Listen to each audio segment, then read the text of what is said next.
আজকে বানাচ্ছি মাটন চর্বি দিয়ে ঘুগনি। তো এটা কিন্তু খেতে খুবই ভালো লাগে, খুবই সহজ উপায় তোমাদের সাথে শেয়ার করছি। তো ঘুগনি মটরটাকে কিন্তু আমি ওভারনাইট ভিজিয়ে রেখেছিলাম, তো সেটাকে সেদ্ধও করে নিয়েছি অল্প একটু হলুদ আর নুন দিয়ে। কড়াই দিয়ে দিয়েছি সর্ষের তেল, কিছু ডুমো করে কেটে রাখা আলু দিয়ে দিচ্ছি। আলুটাকে প্রথমে একটু ভাজা ভাজা করে নেবো, তারপর এটার মধ্যে অ্যাড করে দেবো একটু পেঁয়াজ কুচি। আলু এবং পেঁয়াজটাকে কিন্তু একটু লাল লাল করে ভেজে নেবো।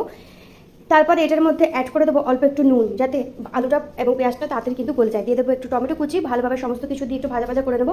আদা, রসুন, কাঁচা লঙ্কা, হলুদ, যা যা গুঁড়ো মশলা লাগে সমস্ত কিছু একসাথে কিন্তু আমি একটা পেস্ট বানিয়ে রেখেছি। এগুলো দিয়ে মশলাটা কিন্তু ভালোভাবে কষিয়ে নেবো, আর দিয়ে দেবো একটু কাশ্মীরি রেড চিলি পাউডার, যাতে ভালো কালার আসে। সমস্ত কিছু দিয়ে ভালোভাবে কিন্তু একটু ভাজা ভাজা হয়ে গেলে মাংসের চর্বিটাকে আমি একটু কুচি করে কেটে রেখেছিলাম সেটাও কিন্তু দিয়ে দেবো। যেহেতু চর্বি থেকে একটু তেল বেরোবে, তো আমি এই কারণে তেলটা কিন্তু একটু কম ব্যবহার করেছি। কম আছে ভালোভাবে যখন একটু কষে যাবে, তারপরে সেদ্ধ করে রাখা মটরটাও এখানে দিয়ে দেবো। সমস্ত কিছু দিয়ে ভালোভাবে কিন্তু একটু নাড়িয়ে চাড়িয়ে নেবো। এ পর্যায়ে নুনটা আর চিনিটা কিন্তু অল্প একটু চেক করে নেবো।